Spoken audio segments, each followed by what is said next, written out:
Présent. Madame Marie Farah, représentée par M. Claude Vial. M. Bernard Bourgi. Oui. Madame Florence Tessier. Elle va arriver. Elle est représentée en attendant par Pascal Horry. Oui. M. Frédéric Cosca. Madame Elisabeth Moulin-Royon. M. Louis Gaucher. Madame Joëlle Gomez, représentée par M. Louis Gaucher. M. Marcel Follet. M. Guy Vauconceau. M. Alain Bonnefort. M. Jean-Pierre Juré. Madame Pascale Guy-Forissier. Madame Louisa Collange. Madame Maria Bonavent. Oui. Madame Géraldine Vincent. Monsieur Jean-Pierre Jallat. Oui. Monsieur Sébastien Arnaud. Madame Jennifer Caminal, représentée par M. Guillaume Danson. Madame Pellegrini, présente. Monsieur Michel Béal. Oui. Monsieur Pierre Chénet. Présent. Monsieur Frédéric Dibonnet. Madame Suzanne Fourré, représentée par Monsieur Pierre Chénet. Monsieur Jean-Philippe Granger. Présent. Monsieur Patrice Terrard. Présent. Monsieur Yvon Valère. Présent. Madame Béatrice Pouillet, représentée par Monsieur Yvon Valère. Merci. Alors tout d'abord, sur le dernier compte rendu du conseil municipal du 16 mai, est-ce qu'il y a des remarques? Alors je considère qu'il est approuvé. Sur les arrêtés pris dans l'intervalle entre le 16 mai et le 20 juin, oui. Oui, l'avenant à la convention d'objectifs avec l'FJC, ça consiste en quoi? On a l'obligation d'avoir avec chaque association ayant un montant de subvention de la mairie de plus de 23 000, une convention d'objectifs annuelle qu'il faut re-signer chaque année. Donc il y a quelques associations de ce type-là. C'est le cas du contrat d'association avec le Plan de la Faille, par exemple, mais qui est dans un cadre de contractualisation avec l'école sous contrat. Et puis c'est le cas de quelques associations, dont la FJC, puisque sa subvention dépasse 23 000. Donc en substance, on est exactement sur la même convention, le même contenu et les mêmes objectifs. Par contre, c'est une convention annuelle obligatoire pour qu'on puisse verser une subvention de cette importance. Autre question? C'est bon? Merci. Alors, on commence par un exercice de style habituel, qui est celui du tirage au sort des jurés d'assises. Et on vous propose de procéder, comme on l'avait déjà fait, je pense, la dernière fois, avec un logiciel aléatoire qui devrait nous donner des chiffres. C'est ça? C'est ça. Qui est-ce qui a les listes, toi? Babel. Babel. D'accord. Alors, je vous rappelle qu'on doit tirer une liste de 15 noms. Je vous rappelle aussi qu'il faut que ce soit des gens nés avant 97 et qu'ils aient atteint l'âge de 23 ans au cours de l'exercice civil 2020. On peut y aller, quand vous voulez.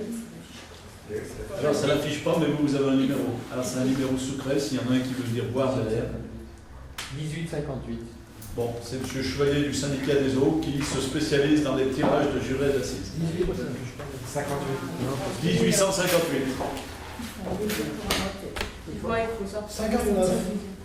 Il est né en 59, donc c'est bon, c'est M. Assini Nordi. Très bien. Allez-y.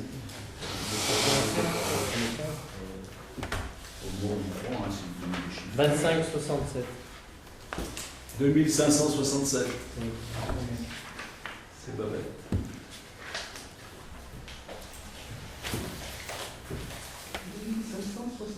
Madame Marie-Louise, née le 9 février 1928. Allez-y, allez-y. 2317. 2317. C'est pas mal. C'est bien pour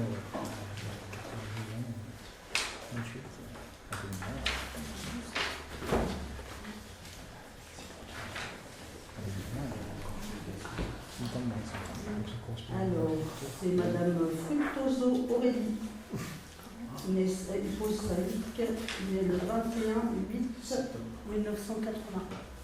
Ah, c'est bon. Pas de souci. 52. 52.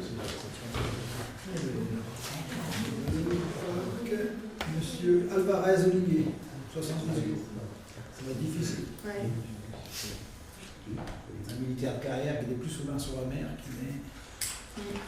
C'est bon quand même, il est rempli les Ah conditions. oui, quand même. Il remplit les conditions. Monsieur Alvarez, comment? Olivier. 539. 539.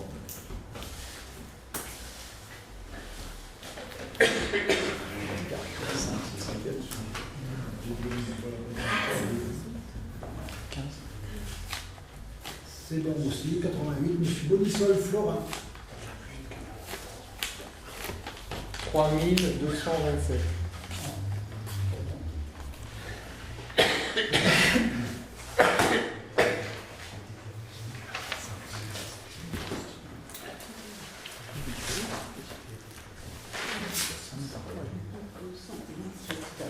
Madame Jonas Thérèse, née en 68. 1268.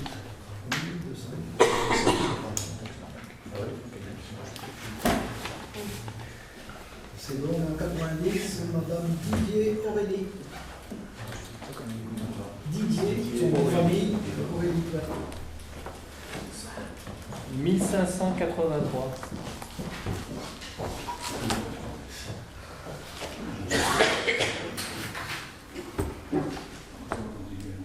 Oui.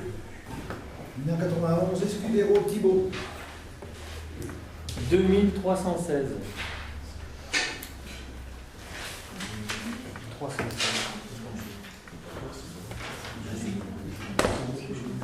Lachaud Robin, née en 95. 2762.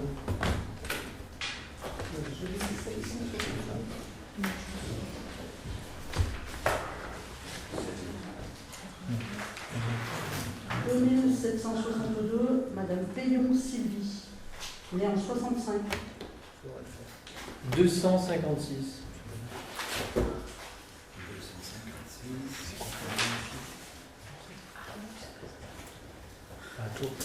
Béal Antoine, 1944. 480.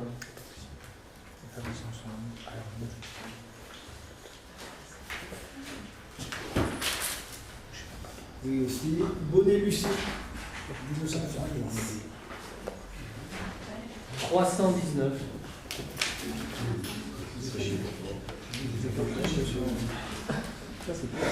Ben Miloud, 1989. 1999, pardon. Ah, mais Ah bon. c'est pas C'est pas bon? Ah bon? En bas. 3856.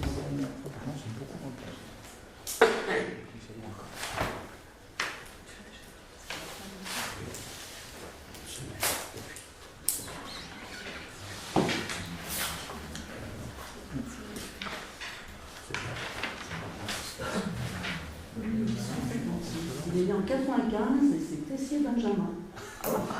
Nickel. On dira tout à l'heure au flou. 5009. Non, non. Babette, on n'a pas de 5000 là. Non, on a pas 5000. Non, on a des 5025, 27. 5009. Mais 5009, non. 00, ça fait beaucoup. 5009. Pas 5900, 5009. Tout va bien. Oh, non. Alors, Bou Marie-Hélène, La date est bonne. 54. Très bien, nickel. C'est la moins plus qu'un. Oui. C'est ça. Allez, un dernier. 4262. C'est pour toi, Babette. 200.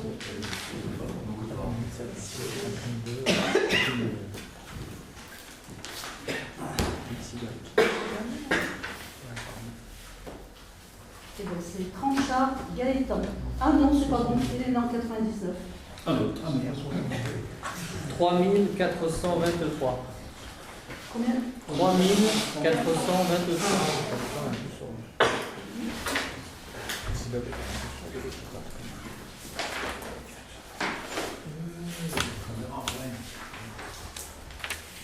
C'est Robert Daniel, né en 47. Robert Daniel. C'est bon, on a le 15. Merci pour la collaboration. On va continuer. Alors, comme chaque année, on va évoquer les rapports sur qualité de l'eau, qualité du service pris pour l'année 2018, puisqu'on est en 2019. Juste peut-être, je laisserai la parole à M. Chevalier, qui est finalement sur la partie principale de l'alimentation d'Orec. Je vous rappelle que sont concernés, bien sûr, notre propre rapport, puisque la commune d'Orec-sur-Loire gère ses propres réseaux, le rapport du syndicat des eaux de Loire-Lignon, le rapport du syndicat des eaux du Haut-Forêt, le rapport du syndicat des eaux du Saint-Pré, le rapport du syndicat des eaux de la Semaine. Mon fils a été tiré pour faire partie des jeux. Benjamin.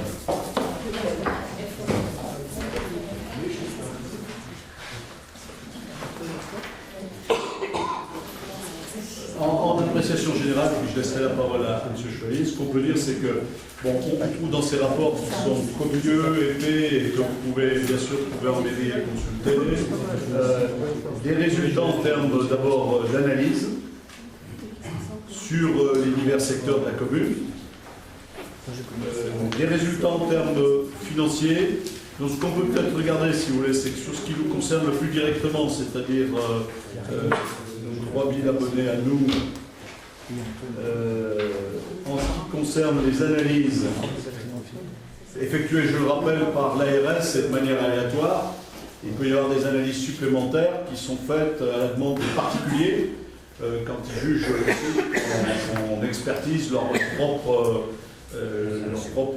maison, leur propre secteur. Bon, en ce qui concerne les années 2018, en termes de microbiologie, c'est 100% de conformité, et en termes de paramètres physico-chimiques, c'est 100% de conformité. En ce qui concerne, c'est intéressant parce qu'en fait, on a un point de référence sur la commune, puisqu'on a notre tarif à nous, et puis on a une cinquantaine d'abonnés sur le plateau de Mons, qui eux sont desservis par un autre syndicat, et qui payent donc un tarif différent, puisqu'ils payent le tarif de ce syndicat. La facture moyenne, alors sur une base, c'est la base normée nationale de 120 m3 an. Dans la pratique, si on faisait la facture moyenne orécoise, les Orécois, ils ont plutôt une consommation autour de 80 m3 en moyenne. Mais la norme nationale, pour comparer les chiffres, c'est 120 m3. Une facture moyenne de 120 m3 sur Orec, c'est 265 € TTC.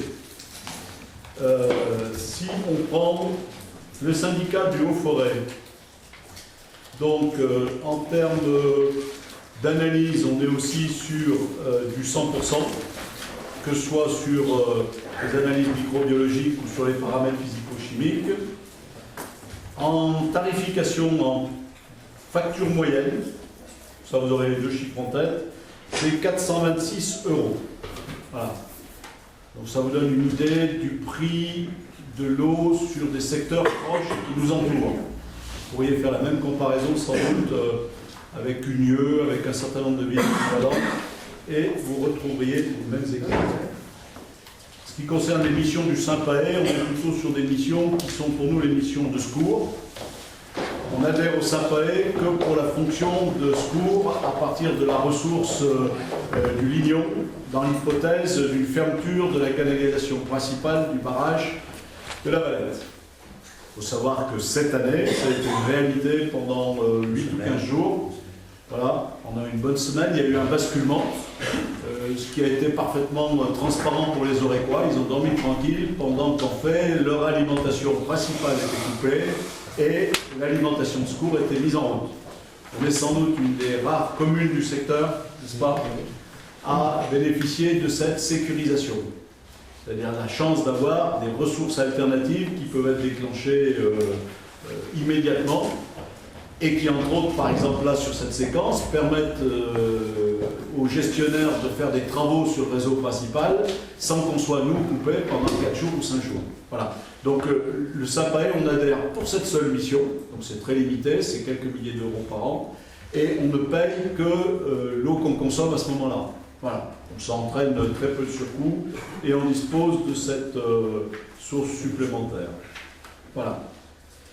Les analyses ARS, alimentation du bourg des sauvages, 2 semaines, rive gauche, 100%, 100%. Alimentation Pied-Ouillas, 100%. La source est différente puisque c'est le syndicat qui très directement alimente par cette. Et Mons-Beauvoir, 100%. Voilà.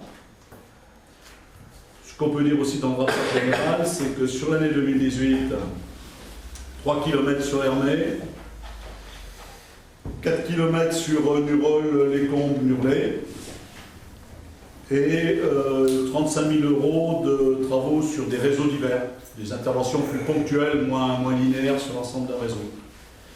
La préparation au cours de l'année 2018 du marché de la consultation des dossiers techniques pour réaliser Saint-Roch, rue des Olanières, route de Saint-Paul, et un peu plus, puisqu'il y aura aussi le Brouilly, un certain nombre de choses. Le chantier aujourd'hui en cours.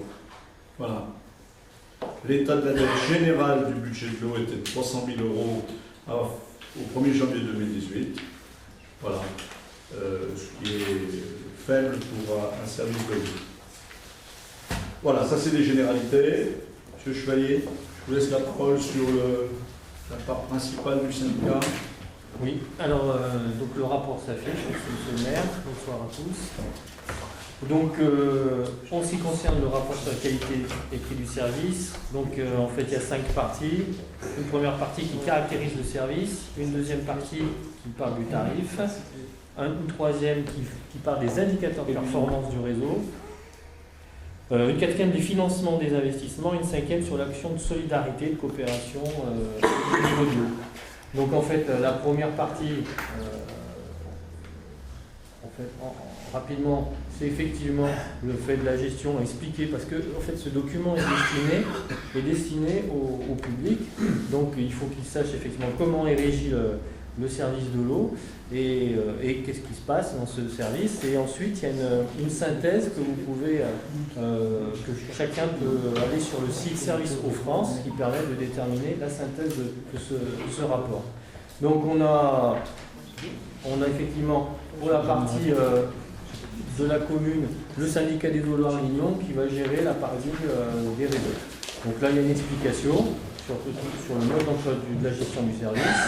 Après on part sur le service en lui-même, 6102 habitants par rapport à l'INSEE du 31 août 2018. Ensuite le nombre d'abonnés qui est 3000 abonnés, 3031 abonnés. Et ensuite on part dans les caractéristiques de l'achat d'eau brute. C'est un rapport 2018. Donc, Monsieur le maire a parlé effectivement de cette année, on a utilisé le Saint-Paé, mais en 2018, on n'avait pas utilisé. Donc voilà, donc il y a un volume qui est acheté à la Stéphanoise des Eaux. Et puis là, on a le rapport des bilans de volumes qui sont mis en œuvre dans le cycle de l'eau potable, avec une production qui se passe à la station de la Faille, une importation d'eau qui vient du syndicat de la semaine pour une partie du plateau, un volume qui est mis en distribution et un volume ensuite qui est consommé autorisé et un volume qui est comptabilisé. Le volume comptabilisé, c'est celui qui arrive au compteur. Et ensuite, il faut déduire des consommations sans comptage comme les manœuvres incendie et des volumes de service qui correspondent à le lavage des réservoirs et à certaines purges. Entre les deux, il y a un rendement de réseau qui permet pour voir effectivement ce qui a été mis en distribution et ce qui a été rejeté. Ensuite, dans ce rapport, vous avez l'explication, c'est qu'ici le service, la station de traitement de la Faille qui réalise le traitement, et vous avez de nouveau en fait des indications pour faire une différence entre l'année 2018 et l'année précédente. Donc on part sur les volumes produits, on part sur les volumes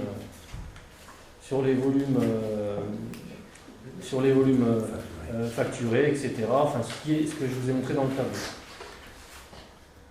La deuxième partie, c'est la partie tarif. Donc effectivement, il faut indiquer sur ce rapport un rapport entre l'année 2018 et 2019.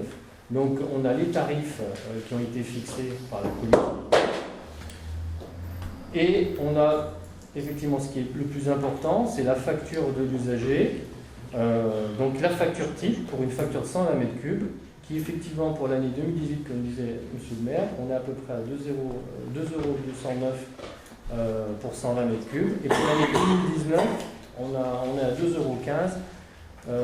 On bénéficie d'une baisse qui est surtout due à la redevance pollution domestique qui a baissé. Donc l'État a ponctionné pas mal sur les agences de l'eau et ensuite a défini un plafond, ce qui fait que l'agence de l'eau en fait, a réduit ses recettes et va bien sûr, malgré tout, le problème c'est qu'elle va réduire aussi la redistribution. Donc, mais ça fait effectivement baisser la facture aux usagers. Voilà. Alors après, après la tarification, donc là, il y a la recette de la collectivité brute. Et ensuite, les indicateurs de performance. Donc les indicateurs de performance, c'est bien sûr la qualité de l'eau. Donc il y a des indications sur la qualité de l'eau. Donc on a une qualité sur les analyses qui ont été effectuées physico-chimiques et bactériologiques qui est 100% sur l'année 2018. Voilà. Ensuite, on a un indice sur la connaissance de la gestion patrimoniale des réseaux. Donc en fait, ce qui se passe, c'est qu'on a tout un petit tableau. Pour pouvoir bénéficier des subventions, il faut qu'on connaisse le réseau. Et on ne peut pas demander de faire des travaux si par exemple on ne connaît pas suffisamment son réseau. Donc on a une note qui est sur 120, qui est de 113, parce que la commune a mis les moyens en 2014-2015 pour faire un diagnostic et qui a permis de vraiment déterminer toutes les conduites. Et donc ça a permis de valoriser en fait cet effet vis-à-vis de l'agence de l'eau. Voilà, donc là, au niveau de la performance, ensuite, on va dans le rendement du réseau. Donc le rendement du réseau, donc 2018, il est de 71,2%. Alors c'est un rendement qui a baissé par rapport à l'année dernière, mais disons que, et malgré les investissements qui ont été réalisés par la commune, mais c'est quelque chose qui, depuis le diagnostic, en fait, la commune refait des réseaux.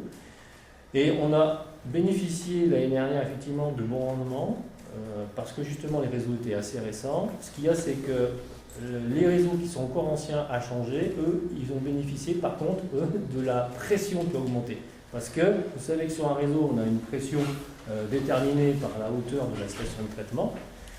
Quand ça fuit, quand il y a des fuites, et ben les réseaux sont moins de pression, ils sont soumis à moins de pression. Et quand on rénove, on conserve cette pression et on la redistribue aux parties les plus fragiles. Donc on arrive à une période où certaines parties fragiles ont lâché.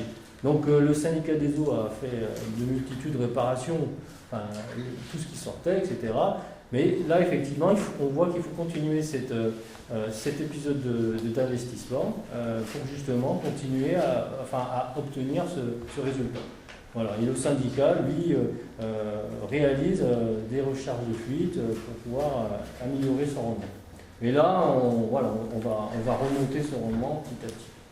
Donc on a le rendement de réseau et puis des indications de linéaire, volume non compté, volume de perte. En fait, ces chiffres, par rapport au rendement de réseau, c'est aussi un complément, c'est une indication en correspondance avec le linéaire du réseau.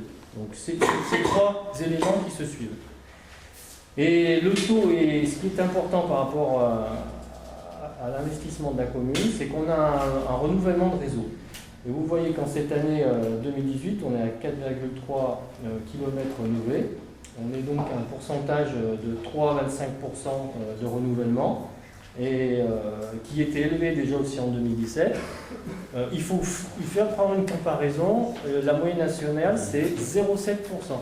Donc on est dans une phase d'investissement et de changement qui est vraiment très, très important. Et je pense sur le syndicat des eaux, il n'y a pas je crois que c'est la commune qui fait le plus d'investissement.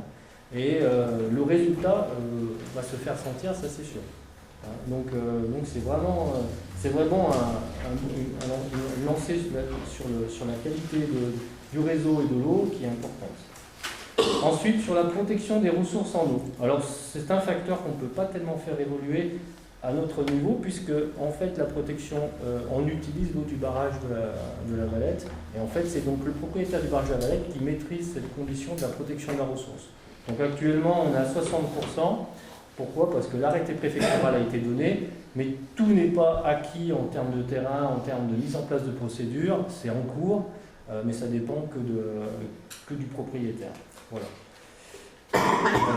Voilà, donc il est de 60%. Et ensuite, on arrive aux deux dernières parties, le financement des investissements, donc on fait un comparatif avec l'année dernière. Donc les montants financiers 2018 qui sont de près de 365 430, 76. L'état de la dette qui est de 327 420 avec le capital et les intérêts indiqués. Et puis les amortissements qui sont de 135 354. Voilà. Et les études, les projets qui sont amenés à mettre en place, le bruit, les hivers, les plats, les tranquilles, les passés. Voilà ce qui a été prévu actuellement. Voilà. En sachant qu'aujourd'hui, c'est le boulevard Saint-Roch, c'est la rue Saint-Paul. Enfin là, c'est vraiment un gros projet en termes de linéaire. Voilà, et le dernier point, c'est action de solidarité. Alors, c'est tout des paragraphes imposés, hein, donc c'est pas un choix, c'est national, donc on est obligé de parler de tout ça. Voilà, et là, c'est pour les abandons de créances, donc bon, ça concerne souvent les admissions en non-valeur, qu'on n'a pas pu en fait récupérer, ou des créances éteintes, mises d'année en année, malgré tout, ben, on n'a pas arrivé à avoir, il y a une dette à effacer, donc on n'a pas vraiment le choix. On ne trouve plus la personne. Donc voilà, il y a les montants qui sont indiqués. Et ensuite, on a un récapitulatif. Et c'est ce récapitulatif de ces indicateurs descriptifs du service et de performance qu'on retrouve souvent à la synthèse sur le site de l'Observatoire de l'eau. Voilà, je sais pas, je suis peut-être un peu vite. Hein. Je suis désolé, je ne sais pas si vous avez des questions par rapport à ça.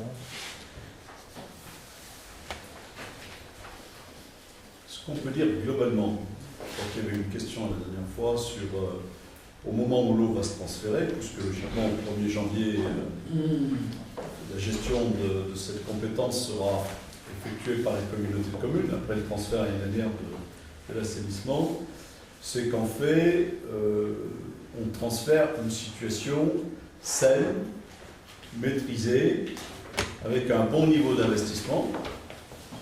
Et on peut espérer que les futurs gestionnaires, qui risquent éventuellement d'être les mêmes que les anciens, sauront continuer cette politique. Alors, saine, parce qu'en gros, quand on regarde, ça fait 10 ans qu'on améliore d'année en année les réseaux. Maintenant, on arrive quand même au bout de quelque chose avec un niveau d'investissement assez fort, avec un rendement qui s'est nettement amélioré par rapport à il y a 10 ans, même s'il a fait une rechute sur cette année.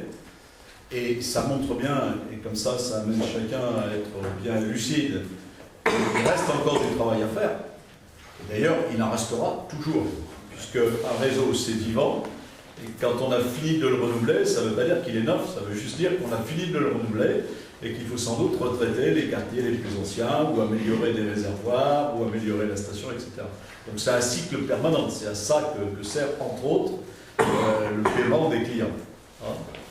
Ce qui a été souligné, et je le redis, c'est qu'on a un niveau d'investissement qui est de l'ordre de 4 fois supérieur à la moyenne nationale, et très largement supérieur à un certain nombre de communes, y compris voisines, dont certaines n'investissent pas depuis plusieurs années. C'est plutôt là le piège. Il faut investir constamment, tenir le réseau à niveau. Voilà. Ce qu'a pas dit M. Chevalier, mais à côté de ce rendement en baisse, il y a eu vraiment des recherches de fuite. On a sectorisé le réseau pour avoir des compteurs qui permettent normalement d'identifier un certain nombre de choses. C'est plus évident à trouver aujourd'hui, parce qu'avant on trouvait des belles fuites, grandes et belles, qui étaient bonnes à réparer. Là, ça devient plus complexe. Il y a eu aussi des mesures de nuit, puisque l'avantage de la nuit, c'est que logiquement, personne tire sur le réseau, donc ça permet de faire des recherches des endroits où il y a encore des consommations. Voilà.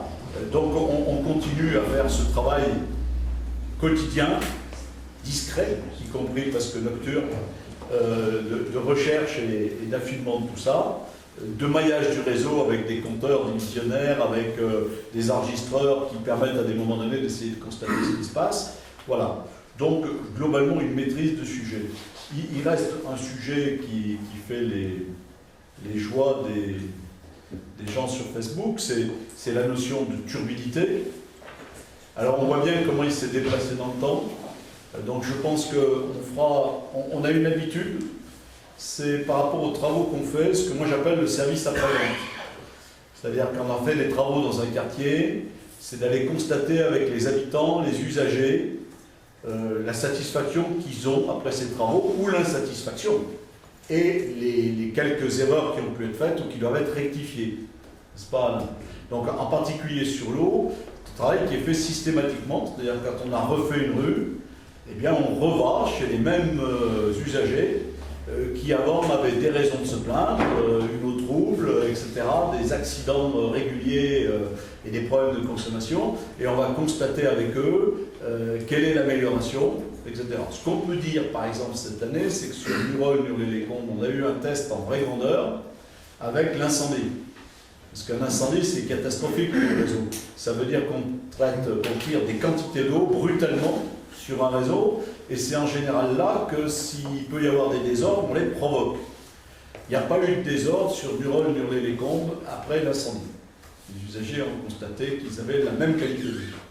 Donc on va aller faire ce travail. J'ai demandé à Alain, en tant qu'élu, et à Benoît en tant que technicien, de retourner chez les mêmes usagers qu'on connaissait depuis des années, qu'on accompagnait, où on était amené à aller faire des purges, à écouter leurs doléances justifiées, pour aller reconstater avec eux cette année pourquoi ils ne nous appellent plus, pourquoi ils n'ont plus de soucis, parce que je pense que c'est intéressant, il faut avoir cette double vision des choses, à la fois celle des gens qui sont dans la difficulté, et puis après du problème résolu. Et on a essayé de consulter un certain nombre d'usagers de semaine, de telle manière qu'ils nous fassent part des constats qu'ils feront au fur et à mesure du traitement de la canalisation de semaine. Puisqu'on les connaît bien, hein, on sait exactement les endroits où il y avait le plus de problèmes. Donc c'est ceux-là qu'il faut prendre, puis c'est eux qui avaient le plus de problèmes.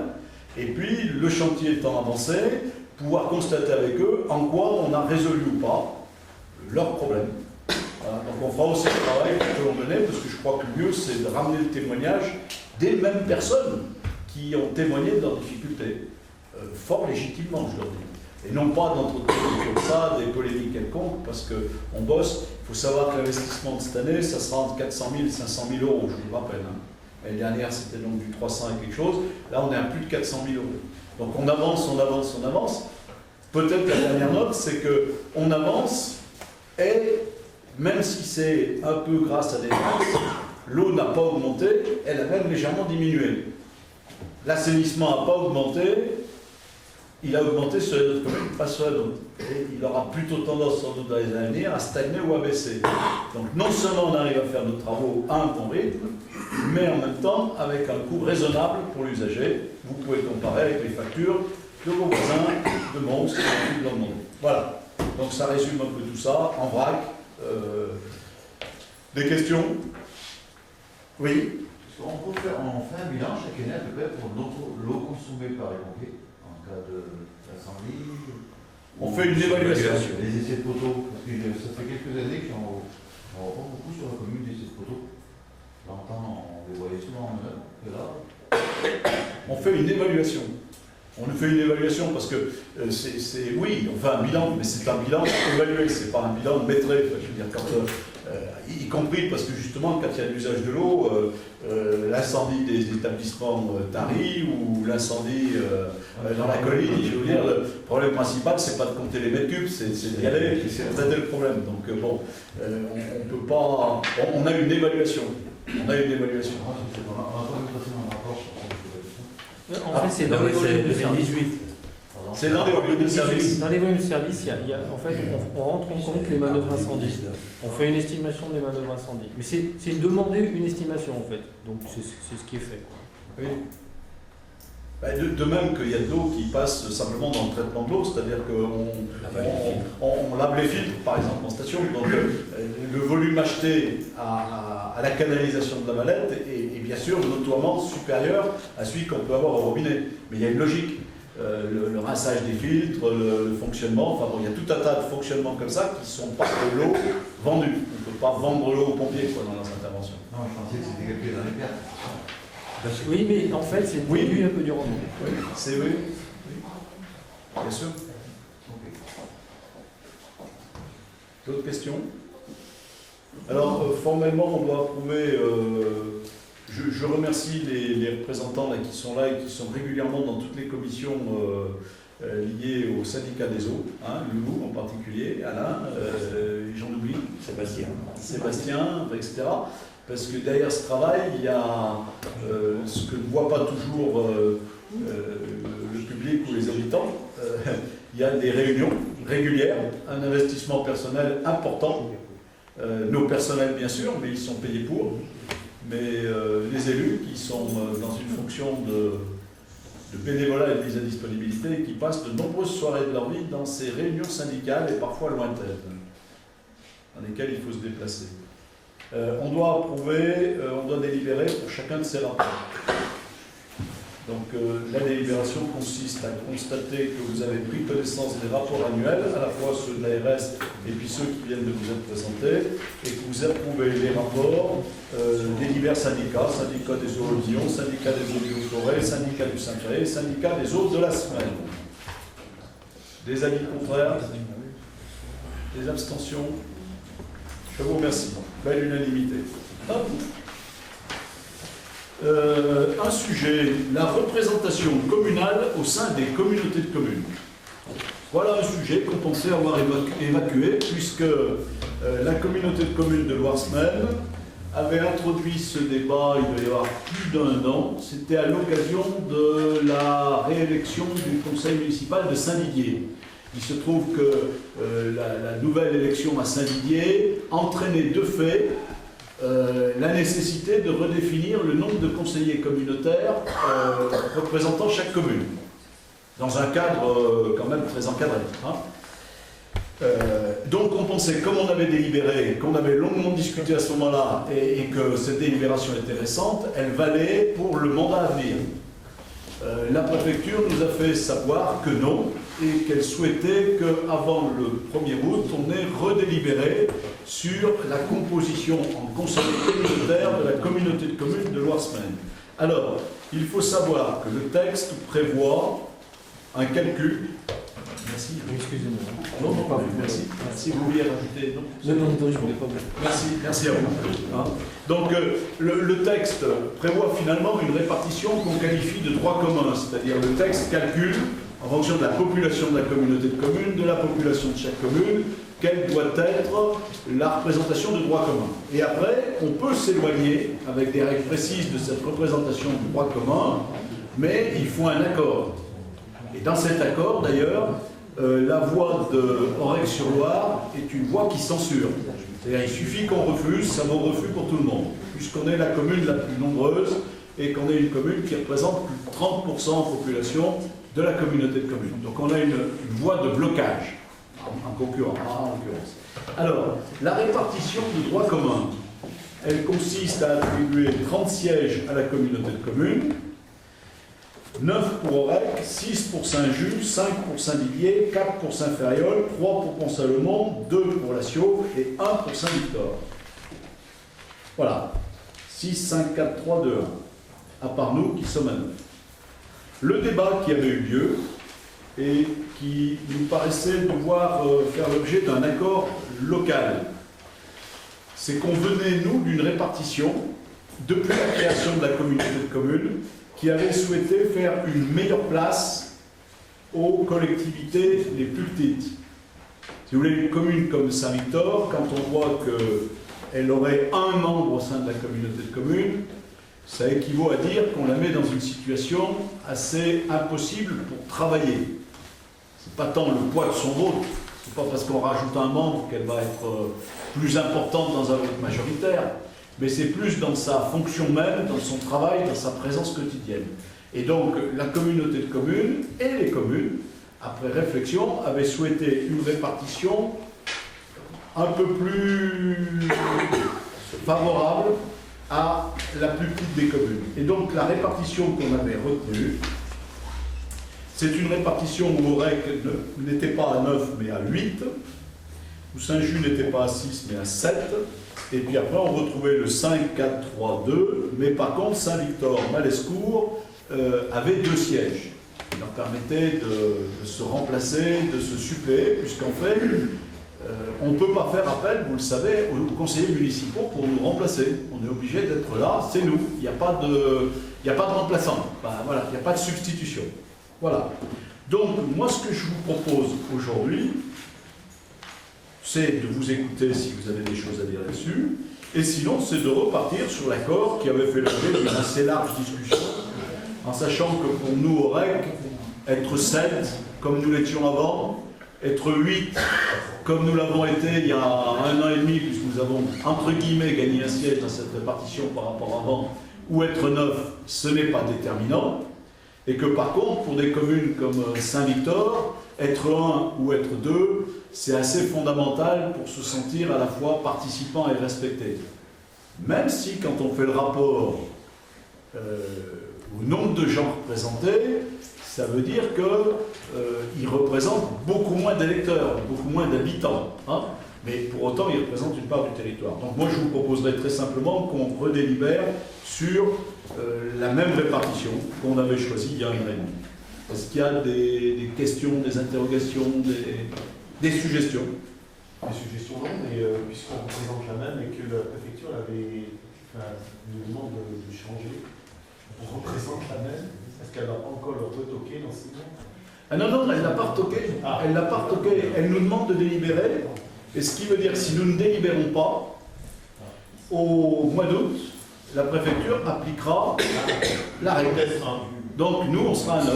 Et Saint-Victor à 1. Et donc, si vous voulez, moi, je sais, je ne suis pas trop posé des questions. Enfin, les autres communes, on est d'accord pour garder la même. Mais il va falloir que chacun ait délibéré avant le mois d'août. Donc, comme nous, c'est notre dernier conseil, moi, je vous propose de délibérer et d'envoyer un signe, d'autant plus qu'on aura délibéré les premiers. Et de toute manière, on a un droit de veto. Donc, autant être clair avec tout le monde. C'est-à-dire, si nous, on délibérait non aujourd'hui, de toute manière, ça serait non. Voilà. Et cette situation peut se reproduire? Elle se reproduira pour chaque mandat. Ah, d'accord. Ou pour chaque élection intermédiaire si un conseil municipal saute, qui était le cas de Saint-Didier. Mais du coup, ce qu'on a appris, c'est qu'on pensait, nous, que notre nouveau vote vaudrait y compris pour le mandat à venir. Non. À chaque veille des élections, il faudra redéfinir les règles de représentation. Alors, ça peut se comprendre parce que dans le texte de loi, la répartition, elle est quand même faite en fonction de la réalité de la population. Et donc, d'un mandat à un autre en 6 ans, une commune pourrait beaucoup progresser, une commune s'effondrait, et donc le nombre de sièges à proposer ne soit pas le même. Après, c'est à nous de corriger ou pas, mais ça pourrait changer sensiblement la répartition. Hein, voilà. Donc, voilà. Le législateur a prévu qu'on redélibère là-dessus à chaque fin de mandat pour le mandat suivant. La deuxième question, il était prévu dans la hypothèse 1, 30 personnes qui siègent, la traduction 2, c'est la 31. Oui. Donc il y a des plafonds après, au-delà de 30, au-delà de 40 par exemple? Non. Non, il y a des règles savantes. 25%. Voilà, on peut varier de 25% par rapport à la proposition. On ne peut pas non plus. Il y a des règles aussi qui font que, même si on disait on aimerait être que 2, on ne pourrait pas. Il y a aussi des minima, c'est-à-dire chacun doit quand même être représenté. On ne peut pas. Voilà. Donc il y a des règles qui encadrent et les libertés, elles sont vraiment à la marge, mais elles ne sont pas au cœur. C'est bon là-dessus? Les avis contraires? Des abstentions? Bon. Je chante travers vous dire merci, parce que c'est vrai qu'être 1, c'est un peu difficile pour travailler correctement. Ça, on est d'accord. Alors, recrutement d'un agent sous contrat d'accompagnement dans l'emploi. C'est un agent qu'on recrute à raison de 28 heures pour une durée de 1 an et pour les missions d'entretien des espaces verts. Des questions? Des avis contraires? Des abstentions? Merci. Alors, nos admissions en valeur. Donc, on a 2 délibérations.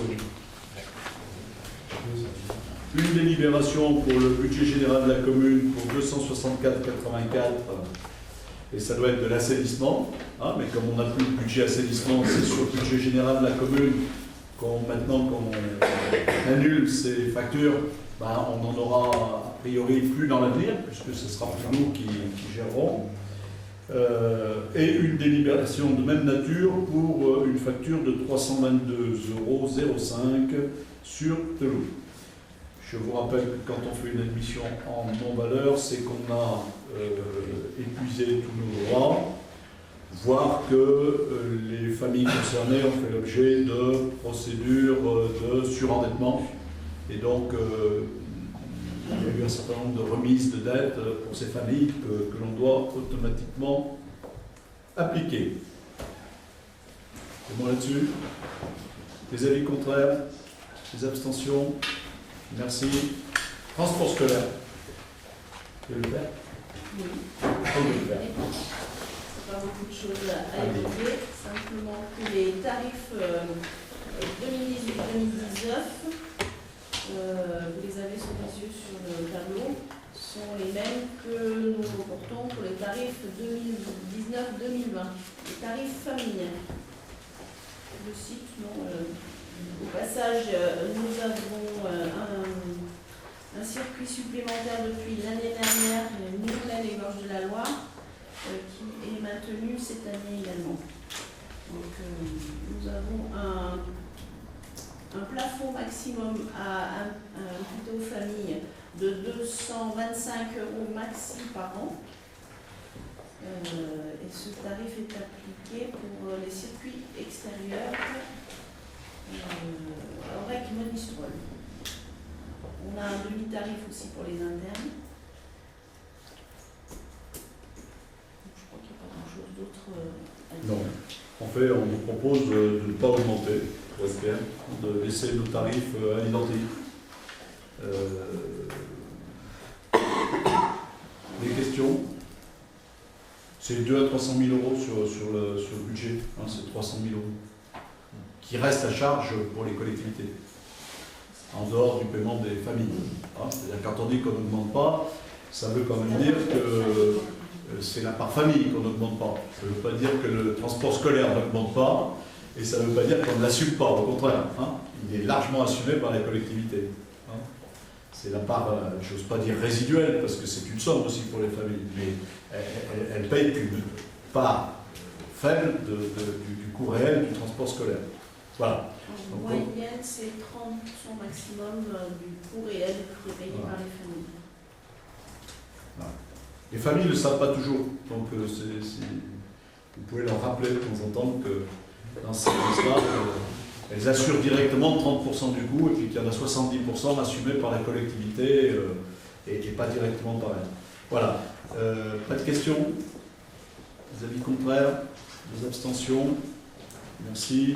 Les premières données qu'on a sur les effectifs 2019, entrée 2019, ne sont pas complètement encore finalisées, hein, parce que dans les écoles, il y aura encore des inscriptions jusqu'à la rentrée. Voilà, pour l'été, il y a toujours quelques unités en plus. Globalement, ça montre quand même une stagnation des effectifs globaux. C'est pas à la baisse, globalement, c'est plutôt presque stable. Dans l'état actuel, sans doute une baisse pour une deuxième année consécutive sur Notre-Dame de la Faille. Et pour le moment, sur le collège public, une stabilisation au niveau qu'on visait, c'est-à-dire autour de 280. Hein, voilà. Ce qu'on peut dire, parce qu'on craignait ça, c'est que les travaux de l'école primaire publique n'ont pas pénalisé les effectifs. Au contraire, on n'a pas une baisse, on a plutôt sans doute une légère hausse sur le public, alors que l'année était un peu compliquée là pour les familles, hein, puisqu'on était quand même dans un grand chantier, même si globalement ça s'est bien passé avec la bonne volonté des enseignants, et puis bon, il n'y a pas eu d'incident. Voilà. On aura plus de chiffres à la rentrée, mais c'est les tendances. C'est ça, c'est des tendances importantes. Hein. Oui. Le point de vue des transports scolaires, est-ce qu'il y a un peu d'amélioration par rapport aux véhicules, qu'on rentre un peu dans l'écologie? Est-ce qu'ils sont toujours avec des diesels? Est-ce qu'ils ont de nouveau changé leur parc? Est-ce qu'ils seront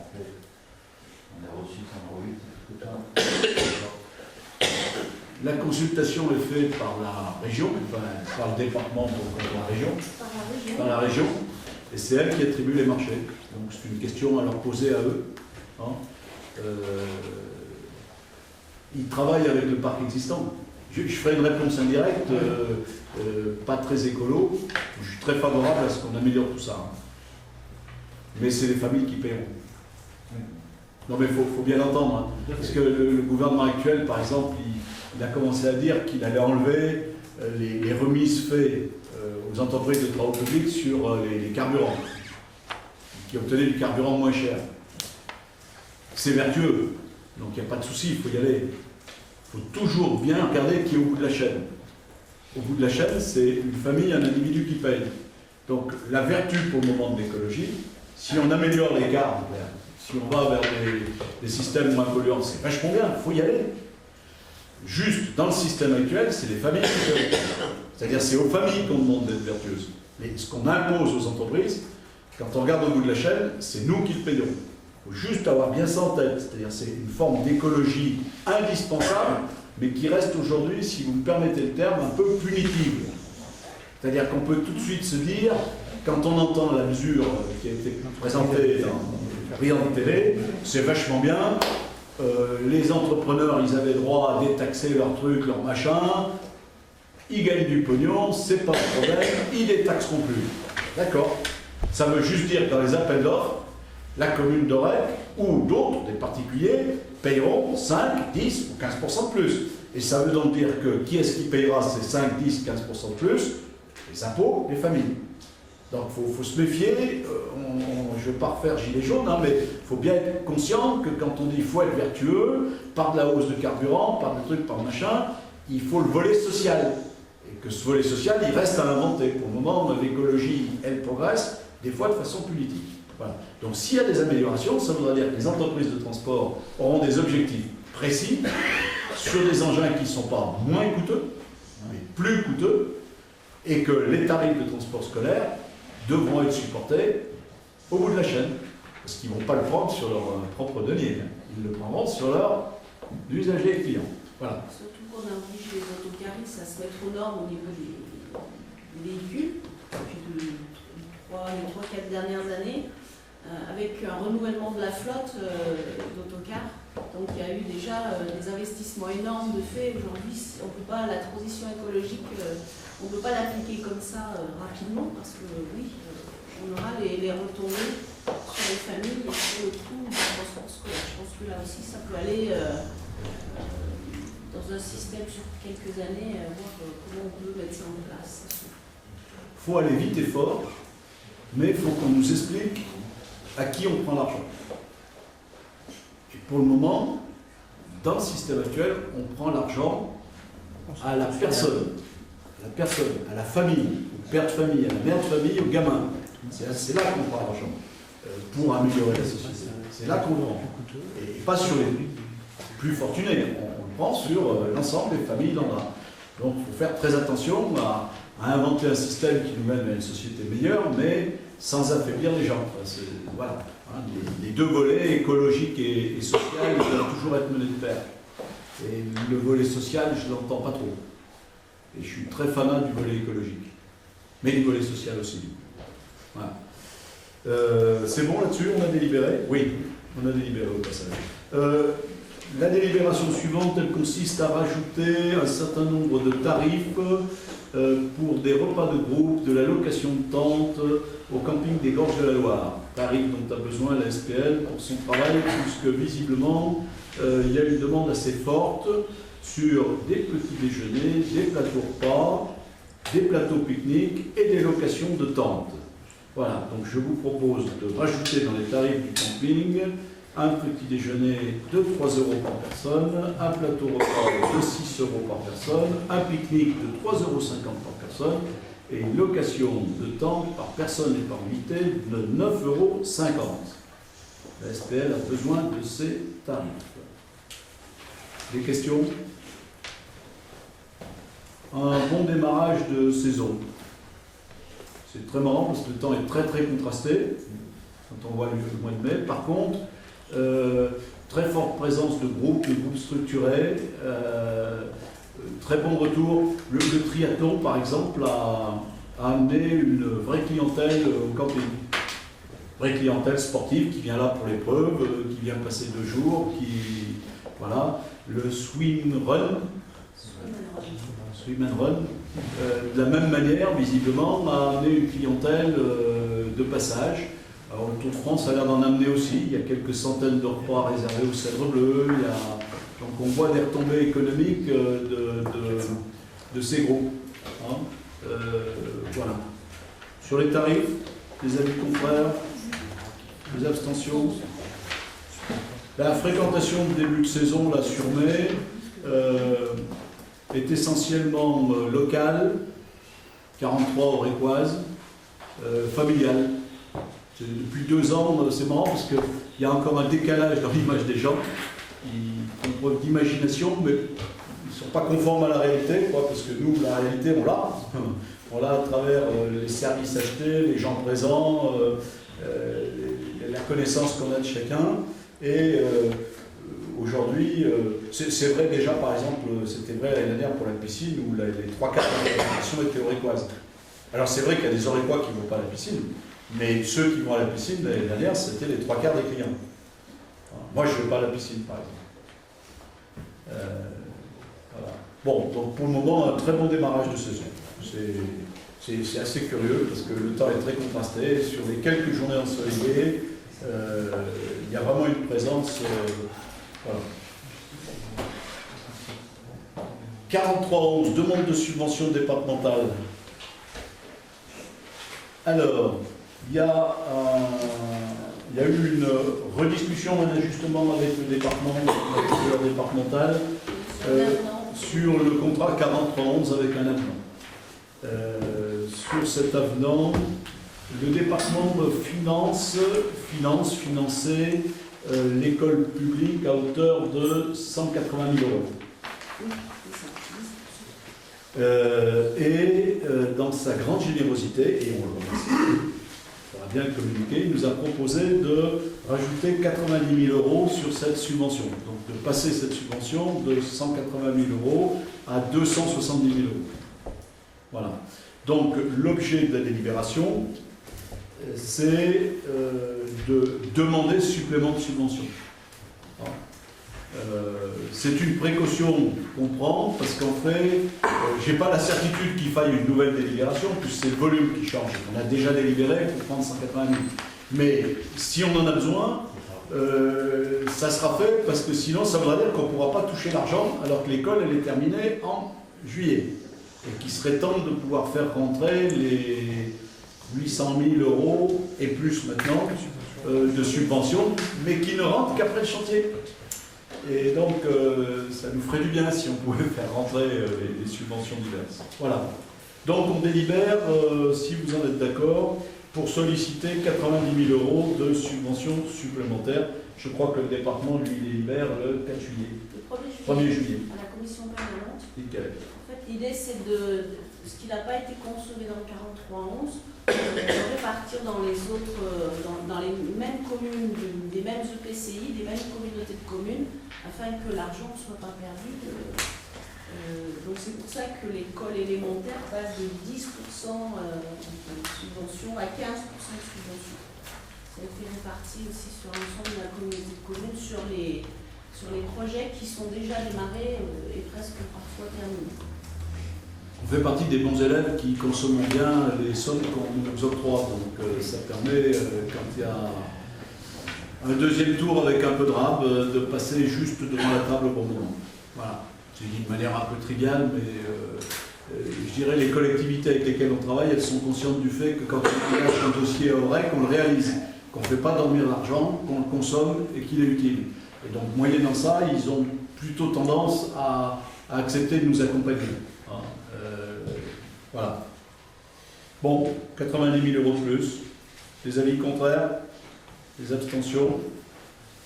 Merci. Alors, on va redélibérer pour les temps proches. On a délibéré pour un fonds de concours. Eh ben non, c'est une offre de concours. Un fonds de concours, ça n'existe pas avec une association. C'est une offre de concours qui existe avec une association. On apprend tous les jours. Voilà. Donc c'est la même délibération, pour les mêmes sommes, pour la même participation de la Gaule orécoise à hauteur de 30 000 €, mais qui devient offre de concours, à passer avec l'association La Gaule Amicale Orécoise. Donc notre délibération première a été retoquée par la préfecture sur ce simple mot. Donc pour pouvoir réellement exécuter cette convention, il faut maintenant qu'on l'appelle offre de concours. C'est quoi la subtilité qu'il y a derrière les deux mots? C'est deux mots différents. C'est français, c'est subtil comme vous dites, mais c'est un peu peut-être des choses qui restent encore là à réformer assez sérieusement dans notre pays, parce que si vous voulez, c'est un peu désarmant. Il n'y a pas de modification profonde de quoi que ce soit dans l'engagement du parti. Non, avec une association, ça c'est une offre de concours. C'est pas un fonds de concours. Fonds de concours, ça s'adresse à d'autres entités juridiques, mais pas à une association. Voilà. Alors, on avait fait ça avec la paroisse il y a quelques années déjà quand même, quand on avait retapé le haut-vent à la faille. Et là, à cette époque-là, avec la paroisse, fonds de concours, ça marchait. Mais avec la Gaule, ça marche plus. C'est offre de... Voilà. Non, c'est un peu Kafka, hein. Mais les gens disent, on ne paye pas, vous ne pouvez pas demander l'argent, on n'encaissera pas si ce n'est pas une offre de concours. Donc, ça devient une offre de concours. La différence, c'est le mot. Donc ça risque de décaler aussi l'exécution des travaux? Non, pas du tout. Non, parce que, pareil, si vous voulez, avec la Gaule Amicale Orécoise, on est clair, on fait le chantier, on leur demandera l'argent après. Là aussi, c'est un problème de trésorerie. Ils savent qu'ils auraient payé, ils l'ont, ils sont d'accord, il n'y a pas de souci, mais on n'a pas besoin de l'argent pour commencer. Non, pas du tout. Non, ça ne retarde rien du tout. Ça retarde le fait qu'on signe la convention avec eux. J'ai fait délibérer. Y a-t-il des avis contraires? Subtil, hein, faites attention. Les abstentions? Nickel. Alors, on rentre dans l'exercice... on arrive presque au bout, là, non? Alors, vous avez eu normalement les documents. Alors, la première planche, c'est pour, mais la deuxième aussi, c'est tout le secteur du Sud-Bourg. On vous a proposé un certain nombre de noms. Alors, je vais peut-être juste vous indiquer. Alors, on a fait comme d'hab, hein. On consulte les gens, on choisit un nom, on consulte les gens et on tient compte de leur avis chaque fois qu'on peut et que ça ne pose pas de problème par rapport aux règles nationales et que ça n'amène pas de confusion avec d'autres points de la commune s'ils ont des souhaits. Donc, on a 27 dénominations. La rue de la Détente, ça va bien. La rue de la Faille aussi, la rue des Gimbert aussi, l'avenue du Blé aussi, la rue des Frédérics aussi, l'impasse des Acacias, la rue du 19 mars, l'impasse des Flâneurs, très sympathique, l'allée du Pré-Fleuri, l'impasse des Griottes. Par contre, le passage du Cœur devient le passage du Petit Cœur. Ah, là aussi, c'est poétique. Ils ont voté et ils souhaitent... voilà. La rue des Tuileries reste identique. Le passage du milieu devient passage des Bouleaux.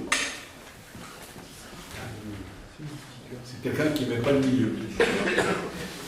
Chemin des Lys, impasse des Fauvettes, chemin des Rameaux, et l'impasse du Guy devient l'impasse du Clos des Rameaux. L'impasse de l'Image devient l'impasse des Tuyas. Impasse des Mésanges, rue des Rours, impasse du Rochin, impasse de la Chênée, rue des Trois-Croix, il y a Trois-Croix, impasse de la Lavance, je ne sais pas si il y a de la Lavance, rue de la Cossière, vous avez vu, elle est pas mal, rue des Genêts, rue du Calvaire. Voilà, donc je vous ai indiqué les changements sur ces 27 premières voies, et c'est tout, c'est celle que j'ai. Ça vous va? Exercice fastidieux qui nous vaut régulièrement, chaque fois que les gens découvrent dans leur rue, leur changement de nom, leur changement de numéro, un certain nombre d'échanges. Bon, où chaque fois il faut essayer de réexpliquer, même si on a communiqué plusieurs fois, qu'on rentre dans un système national, qu'on est obligé d'y passer, que c'est l'ensemble des collectivités qui le font, que c'est toujours un moment de solitude quand pour la personne, il faut changer son adresse, il faut changer son numéro, qu'on essaye d'accompagner au mieux les gens, et que derrière tout ça, c'est la sécurité, c'est les interventions des services des pompiers, des services médicaux, c'est les livraisons, c'est un adressage qui est normalisé au niveau national et qui permet de rentrer dans une base de données avec des comportements partout identiques. Et une numérotation métrique qui permet de ne pas avoir des bis, des terres, etc. au fur et à mesure que se reconstruisent les maisons, mais chaque fois un numéro spécifique pour chacun. Donc il faut réexpliquer tout ça, et puis après en général ça se passe, même si on est bien conscient que chaque fois on dérange un peu les gens, mais à terme c'est pour leur bien. Il va y avoir aussi une transition, il faut le dire, c'est qu'une fois que tout ce travail est fait, on va avoir un gros boulot pendant l'été pour tout transférer dans la base de données nationale. Et une fois que tout sera transféré dans la base de données nationale, il faudra encore sans doute quelques semaines à quelques mois pour que ce soit opérationnel, par exemple dans les GPS des uns et des autres. Ou dans les, vous voyez, parce que c'est un système comme ça, c'est-à-dire qu'en fait, c'est pas du tout un système où du jour au lendemain, tout tombe et tout est fait. Mais c'est vraiment un système auquel il faut passer, c'est fastidieux, c'est un gros boulot, je remercie ceux qui sont appelés. C'est vraiment indispensable. Voilà. Donc sur ces noms de rue. Oui, pardon. Juste une question par rapport aux plaques là, les nouvelles plaques démontées, les installées là, c'est nous qui le faisons ou si c'est les services extérieurs? C'est les services de la Non. Quand on a fait le marché de consultation, on a choisi qu'il y ait une prestation de pause. Voilà.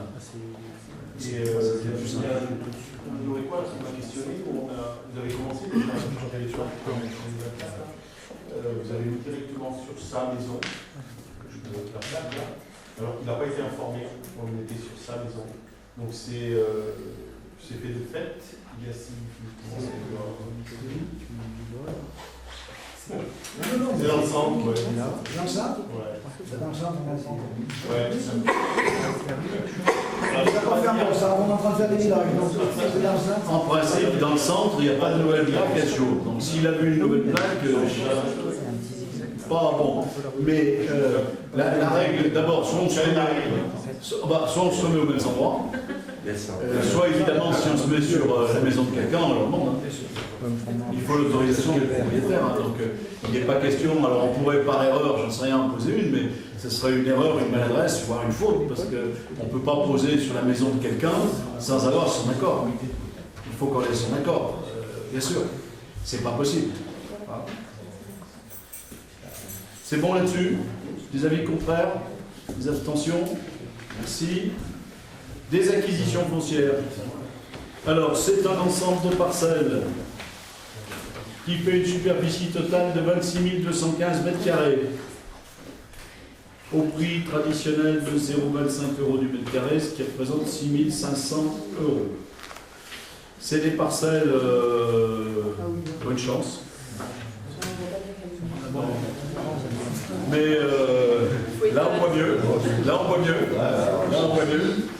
Alors, il y a quelques grandes parcelles dans la côte, et puis il y a une parcelle qui est dans le prolongement de la zone artisanale. La zone artisanale et des gargots. Des parcelles coincées entre la ligne de chemin de fer et la route départementale. Voilà. Donc c'est des familles, on va dire, parisiennes. Hein. Donc c'est le genre de choses, bon, c'est pas mal que ça se disperse pas trop à un moment donné. Voilà, il n'y a pas vraiment d'enjeux spéciaux. Voilà. Je rappelle que la commune, à ce jour, elle doit être plus proche des 120 hectares de propriété. Voilà, ça doit être l'ordre de grandeur. Donc une partie non négligeable de terrain de valeur et constructive. Et une autre partie non négligeable de terrain qui permet de faire, dans les temps à venir, beaucoup de protection d'environnement, de protection des espaces publics, et qui peut permettre d'éviter pas mal de coupes rases. Donc c'est une politique à long terme et qui porte de plus en plus ses fruits. Voilà. Bon, donc sur ces acquisitions, alors on se porte acquéreur quand il n'y a personne d'autre, hein, s'il y a vraiment une famille du secteur qui est intéressée, qui entretient des bois, qui vous connaissez, enfin, on ne substitue pas nous à des gens qui déjà sont propriétaires sur un secteur et veulent continuer à l'entretenir. On prend plutôt des biens délaissés pour éviter que ça donne tout et n'importe quoi et qu'on les retrouve rasés à blanc, entre autres. Des avis contraires? Des abstentions? Merci. Alors,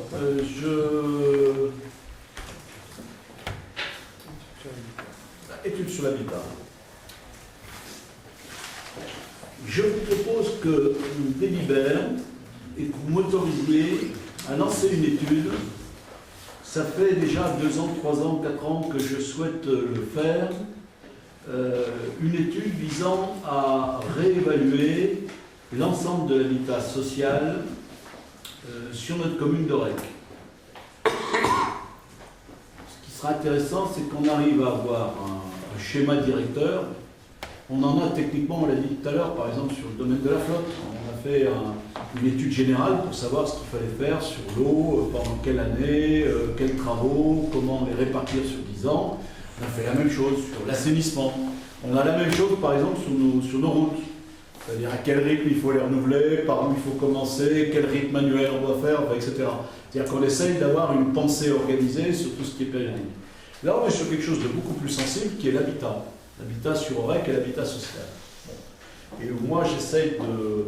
Je me bats avec l'OPAC, au plein sens du terme, d'ailleurs, depuis quelques années, en disant qu'il manque sur Aurec un projet partagé. Un projet qu'on agréerait, nous, qui pourrait être partagé avec la population et qui indiquerait la direction dans laquelle on va.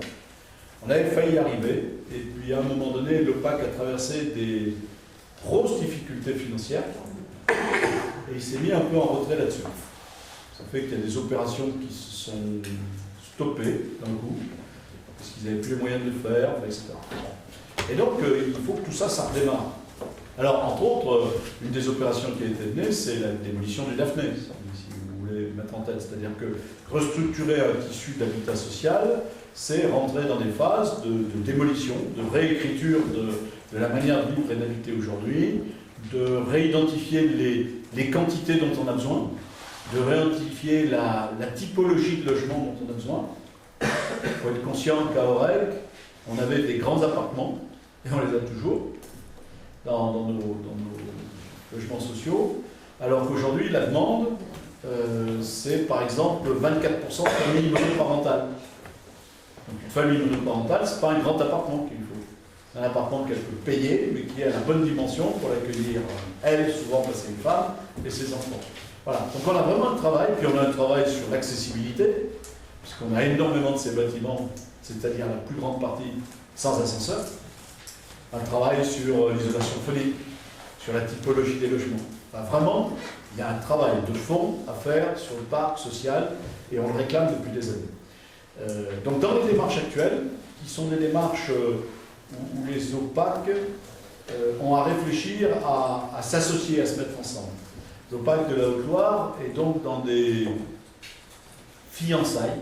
Je ne sais pas comment il faut appeler ça. Ça existe encore, les fiançailles. Dans des fiançailles avec Loire Habitat. Donc un organisme de plus grande taille qui travaille sur le département voisin, que nous avons la chance de connaître. J'ai la chance de bien connaître son directeur. J'ai travaillé quelques années avec lui. Un organisme qui me semble vraiment plein de qualités. Voilà. Donc, l'idée aujourd'hui dans ce mariage, c'est qu'on va bénéficier des deux. De l'OPAC, qui n'a peut-être pas complètement les capacités à aborder ce type d'études, et de Loire Habitat, qui, à l'opposé, a vraiment une expérience pour porter ce type de projet sur des communes intermédiaires comme les nôtres. Pour qui c'est pas une difficulté majeure que d'arriver à penser avec nous ce qu'il faudrait faire. Donc je pense que c'est le bon moment. Alors j'ai évoqué avec les deux présidents de conseils départementaux, Jean-Pierre Marcon pour la Haute-Loire et Ziegler pour la Loire, puisqu'en fait là on est un peu transfrontalier, et au moment où il y a des fusions, ou tout du moins des mariages qui se préparent, je ne sais pas si ce sera des fusions, et donc il fallait que ce soit harmonieux tout ça. On ne peut pas faire une étude l'un contre l'autre, je ne sais quoi, il faut que ce soit un truc pensé ensemble. C'est quand même le plus gros promoteur d'Aurec, avec plus de 500 logements. Hein, donc c'est pas innocent cette évolution, il ne faut pas qu'on rate ça sur Aurec, c'est très important. Voilà. Donc ce que je vous propose aujourd'hui, c'est qu'on puisse lancer cette étude qui viserait à bâtir un schéma directeur de développement de l'habitat sur Aurec, à échelon 10 ans. C'est-à-dire, qu'est-ce qu'il faut faire? On voit bien intuitivement sur OREC s'il y a encore pour certains secteurs des mises à niveau, des mises aux normes, des ascenseurs à créer, etc. Il y a sur d'autres secteurs encore des démolitions à faire. Et puis, il y a d'autres types d'habitats à créer. Voilà. Et puis, il y a une analyse à faire, je l'ai dit tout à l'heure, c'est quoi la population auricoise aujourd'hui? Qui vit à Aurec pour des logements sociaux? Ce sont les besoins actuels et futurs, comment on peut anticiper. On a vu tout à l'heure, on a nos enfants dans les écoles, donc comment tout ça on peut le combiner et essayer d'avoir une direction dans laquelle on irait ensemble, commune et organisme, de manière à ce qu'on ne se contredise pas dans notre travail, mais qu'on avance bien conjointement sur les besoins de ces populations. On ne peut pas rester comme on est. Ce n'est pas respectueux des gens qui vivent dans ces logements-là. Il faut vraiment que la commune elle reprenne une marche en avant et qu'elle aille vers une remise à niveau considérable de tout ce patrimoine. Voilà. Peut-être des questions là-dessus. Oui. C'est un coup tourné. Eh ben, je vais vous dire, j'en sais rien, mais une étude comme ça, alors on ferait 50-50, c'est-à-dire que je pense que le PAC prendra 50% de l'étude et nous 50%. J'en sais rien, c'est 20 000 ou 30 000 euros, un truc comme ça. C'est à la fois beaucoup et peu, c'est une étude. Je crois qu'on ne peut pas en faire l'économie parce qu'il y a une vraie analyse du patrimoine actuel, une analyse de qui sont les gens qui vivent à l'intérieur, de leurs besoins, et de l'évolution amenée. Moi j'ai très mal vécu l'arrêt du projet de la Grande Terre. Donc j'ai bien compris que cet arrêt il avait été provoqué par les difficultés financières de PAC, mais c'était vraiment un projet qui nous était nécessaire dans ce mandat. Il fallait enfin pouvoir montrer à Aurec comment aujourd'hui on concevait de manière moderne l'habitat social, sous forme de petites maisons, sous forme de maisons passives, avec du chauffage solaire, bon, on avait une opération exemplaire, intégrée dans un tissu qui permettait vraiment, et puis qui aurait accueilli les Aurécois, parce que c'est les Aurécois qui auraient été dans ces bâtiments-là, faut pas se penser autre chose. Voilà. Donc je pense qu'il faut vraiment relancer ça. Voilà. Et que ça passe par cette écriture d'un projet commun. Aujourd'hui, le PAC, de toute évidence, a récupéré des marges financières, donc peut sans doute, dans les années à venir, remettre quelques millions d'euros sur Aurec. Encore faut-il les mettre de manière cohérente et utile, en accord avec ce que nous, élus, et ce que la population peut souhaiter. Voilà. Des avis contraires? Des abstentions? Je vous remercie.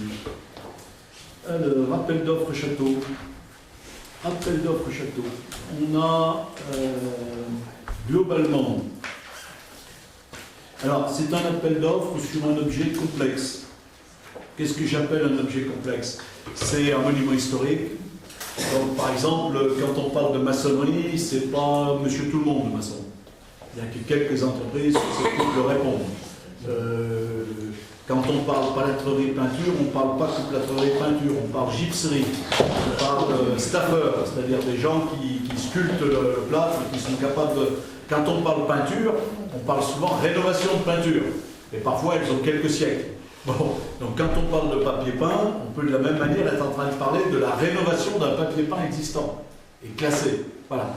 Donc c'est un peu compliqué, et puis comme c'est de la rénovation au centre historique, de la même manière, les quantitatifs ils sont prévus, alors j'allais dire au pire, et après on regarde ce qu'on réalise dans une pièce, on prévoit de tout rénover, puis on peut s'apercevoir qu'il y en a une partie qui est à garder, une partie pas à garder. Voilà. Donc c'est des choses pas simples à analyser. L'appel d'offres, on avait donc une quinzaine, non une douzaine de lots de mémoire. Je ne devrais pas parler de mémoire, je devrais parler de 12. 13, nickel. Voilà. Sur ces 13 lots, on va vous proposer aujourd'hui d'en attribuer 3. Alors, on va d'abord parler de ces 3 lots-là. Donc, ce qu'on vous propose, c'est d'attribuer le lot métallerie, ferronnerie, vitrerie à l'entreprise Blanchet, métallerie du Forêt, pour un montant de 308 000, sachant que l'estimatif était à 348 000. Je parle en hors taxe. Donc 40 000 en dessous de l'estimation. Je vous propose d'attribuer le montant, le lot menuiserie bois, à l'entreprise Chabanon pour un montant de 450 000 €. C'était un lot qui était estimé à 554 000 €. Donc on est 100 000 entreprises. C'est la première tranche ou les trois tranches? Ah non, on attribue la tranche 1. Ah. C'est-à-dire, c'est, pour faire simple, c'est les 2 étages du château. D'accord. C'est l'ensemble des travaux qui confortent les structures du château et les 2 étages du château. Sachant que la dernière tranche, c'est-à-dire le dernier étage, sera de loin la moins coûteuse. Dans les appels d'offres, on a vu que si on devait faire le dernier étage, par exemple, c'est plutôt de l'ordre de 500 000 € ce qui restera. Mais c'est la première tranche, telle qu'on l'avait conçue, c'est de ça dont on parle. Voilà. Et la troisième entreprise, c'est l'entreprise Dousson pour l'électricité, avec un montant de 243 000 € pour une estimation de 339 000. Voilà. Donc 3 entreprises qui sont largement en dessous de l'estimation. Les lots, il y a un certain nombre de lots intermédiaires, charpente, bois, plâtrerie, conservation, restauration des peintures murales, chauffage, ventilation, plomberie sanitaire, ascenseur, sur lesquels nous vous proposons de rentrer en phase de négociation. Les prix sont en général corrects. Par contre, on est bien là dans ce que je disais tout à l'heure, c'est-à-dire que c'est des lots qui sont chaque fois assez précis. Par exemple, conservation et restauration de peinture murale, mais même plâtrerie et faux plafond, c'est pas du placo-plat, pour être clair. Et donc, il fallait que nos maîtres d'œuvre fassent bien préciser à chaque entreprise si elles avaient bien compris les prix qui leur étaient demandés. Elles avaient bien compris ce qu'il y avait derrière le prix. Voilà. Pour ne pas signer avec quelqu'un qui aurait mal évalué ce qu'on était en train de demander. Voilà. Donc ces lots-là devraient se signer, mais on est dans une phase, on va dire, de négociation, plus négociation sur l'identification réelle des prestations, qu'on soit clair sur ce qu'on attend d'eux. Et puis je vous propose de déclarer infructueux le lot terrassement d'abord verdé, le lot maçonnerie, le lot charpente et structure métallique et le lot gypserie peinture. Alors ça, pour des raisons différentes. Gypserie peinture papier peint, c'est très simple, c'est parce qu'il y a eu 0 réponse. Voilà. C'est des entreprises hyper spécialisées en monuments historiques. Tel qu'était présenté l'appel d'offres, elles pouvaient penser que le travail était à faire cette année. Donc elles n'ont pas répondu. Voilà. Donc on reconsulte en redonnant un planning de telle manière qu'elles voient bien apparaître le moment où elles interviendront, qui sont plutôt les années 2020 ou 2021, voilà, en fonction des tranches. Donc certaines vont répondre. Et là, c'est des entreprises hyper spécialisées. Sur le reste, le lot le plus surprenant, c'est le terrassement à bord VRD. Et là, il faut qu'on consulte tout simplement, parce que ce n'est pas un lot très important, mais c'est un lot où quasiment personne n'a répondu. Parce qu'actuellement, les entreprises, elles ont du boulot. Voilà. Donc ce n'est pas un lot sur lequel les gens sont précipités pour répondre. C'est un lot qui était un peu marginal par rapport au... Voilà. Et sur les 2 autres lots, maçonnerie, charpente, structure métallique, maçonnerie, ça vaut le coup qu'on reconsulte, sachant qu'on avait des prix à peu près corrects, mais qu'il y avait quelques anomalies à l'intérieur des réponses, donc on valait mieux remettre ça à plat. Et puis que sur charpente et structure métallique, le maître d'œuvre avait demandé des qualifications, et la seule réponse qu'on a eue, la personne qui avait répondu n'avait pas les qualifications. Et donc d'ailleurs, certaines entreprises, dont des entreprises locales, nous ont dit « Attention, nous, on n'a pas pu répondre parce qu'on n'avait pas la qualification. Si jamais vous prenez quelqu'un qui n'a pas la qualification, ça ne le fera pas. » Voilà. Donc, on a revu avec le maître d'œuvre, on a réajusté la qualification et on reconsulte sur ces lots, de manière à ce qu'y compris nos entreprises locales puissent se positionner et répondre parce qu'elles ont la capacité et la technicité pour. Voilà. Des questions. Alors, globalement, si on avait accepté tous les lots, on était à 4 ou 5% de nos coûts d'objectif, un petit peu au-dessus. Donc, ce qui veut dire que là, on peut légitimement espérer s'en tenir au budget initial. Des questions ? Les avis contraires? Les abstentions?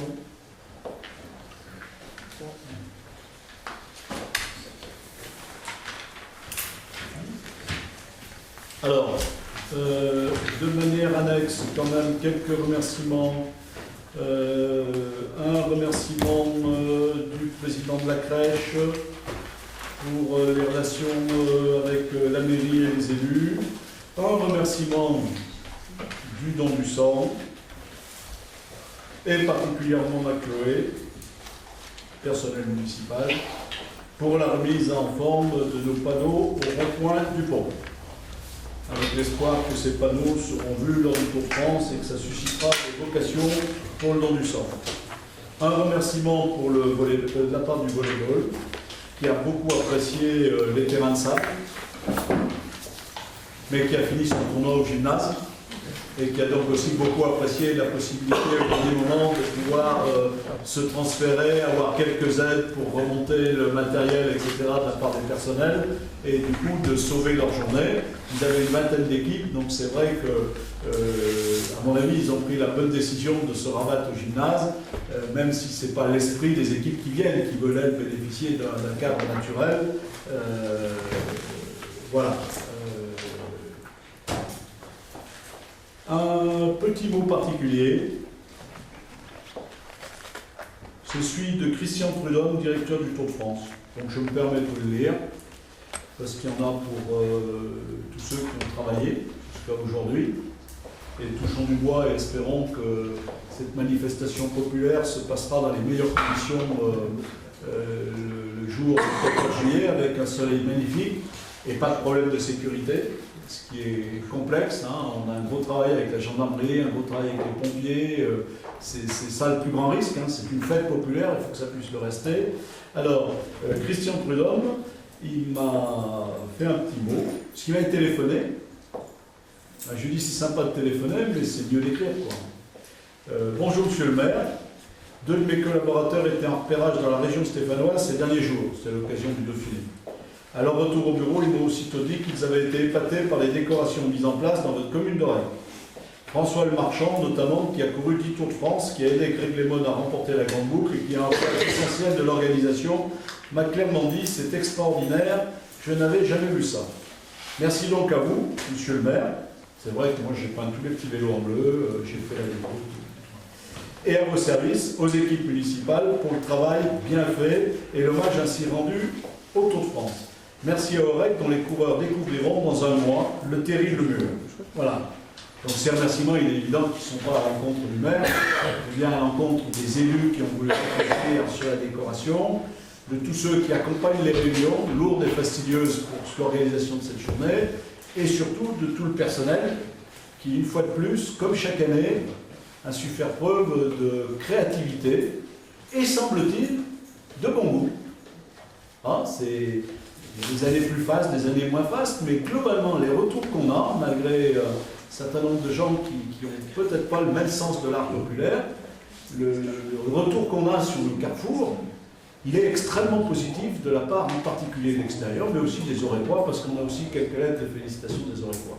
Mais là, moi, j'ai été très surpris et très honoré que ça fait 2 fois qu'ils viennent traverser la commune pour les étapes du Tour de France et qu'on dialogue avec eux. Et j'ai été extrêmement honoré de la manière dont ils ont parlé de nous. Il y aura une conférence de presse d'ailleurs la veille de l'étape du Tour de France, auquel Pascal participera, parce que moi je ne serai pas là, je serai là que le jour du Tour de France, sur la sécurité. Donc là aussi, au vu de notre collaboration efficace et constante avec la gendarmerie a souhaité choisir Orec pour venir faire sa conférence de presse sur la sécurité sur l'étape du Tour, la 9e étape. Voilà. Donc ça aura lieu le samedi. Des questions? Oui. Le camping est bien fréquenté en ce moment. Il y a la petite carotte là qui fait à manger. Sauf que le problème avec la fréquentation, le parking se remplit très très vite. Et le soir, quand on veut repartir, les gens sont garés le long de la nationale. Et c'est Départemental, pardon. Et c'est hyper dangereux. pourquoi on n'ouvre pas cette barrière pour les directs plus bas? Là-bas, il y a un parking de 70 places au moins qui est vide, mais on ne peut pas y accéder, quoi. Donc c'est un peu... Alors si cette année le snack du camping a un plus grand succès, c'est bien.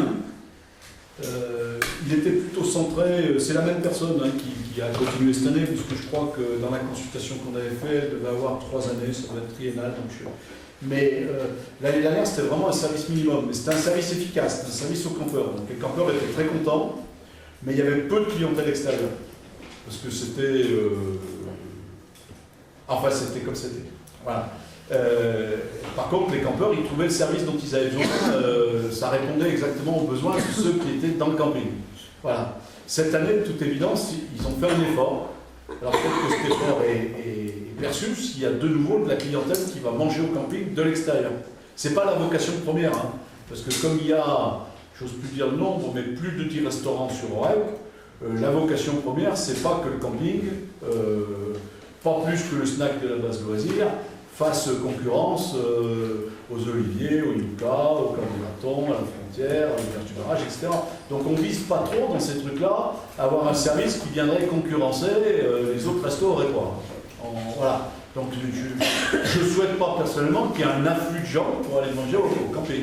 Je préfère qu'il y ait un afflux de gens pour aller manger dans les restaurants aurécois qui tournent toute l'année. Là, c'est un service saisonnier et obligatoire avec les 3 étoiles. Voilà. Sur le parking et les barrières, ces barrières, elles ont permis de résoudre un certain nombre de problèmes. Les ouvrir, c'est reproduire les problèmes d'avant. Parce que vous n'êtes pas sans savoir qu'on agit depuis un certain nombre d'années sur les problèmes d'incivilité et de délinquance. Et qu'entre autres, il faut filtrer tous ces bords-là, ici comme ailleurs. Donc on essaie de les filtrer intelligemment. C'est-à-dire, par exemple, les chasseurs ont l'accès. Ils ont les pics d'entrée, ils peuvent ouvrir. À partir du moment où on est adhérent de la chasse, on n'a pas de problème pour descendre en Mortoir.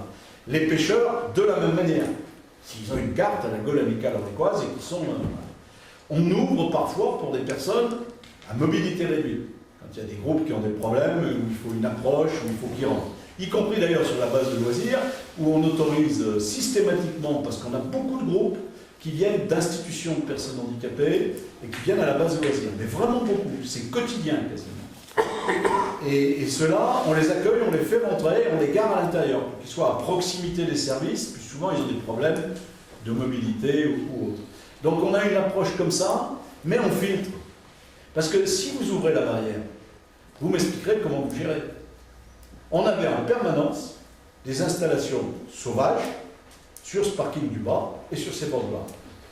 Pas des installations de jeunes ados aurécois, hein, parce que ceux-là, s'ils veulent aller passer un petit moment là-bas, il n'y a aucun problème. Hein. Il faut bien que jeunesse se passe, c'est pas toujours ça, mais il faut qu'elle se passe.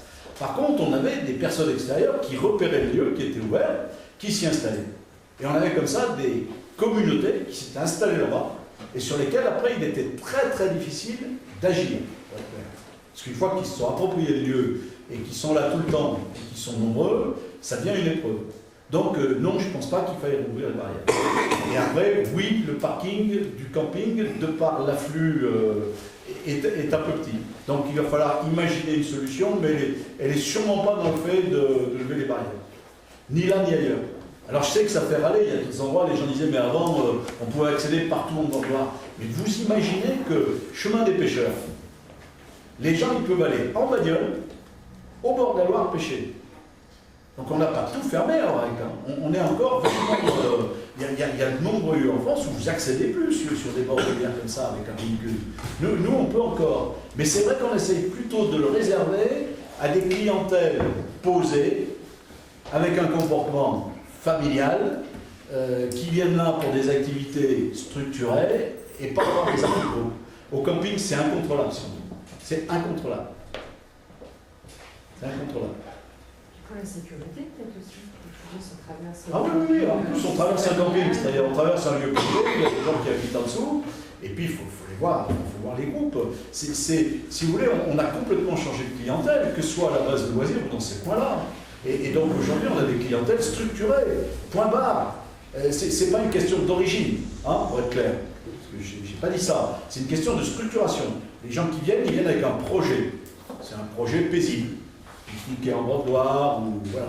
Et on n'a plus des groupes qui étaient des groupes incontrôlables, ou des trafics annexes, ou qui rassemblaient petit à petit autour d'eux, parce qu'ils avaient repéré le lieu, et celui-là, c'est terrible. Vous le laissez ouvert 15 jours, et vous voyez réapparaître des gens qui le repèrent, et qui viennent et qui s'y installent. Ce que je veux dire, c'est que la journée,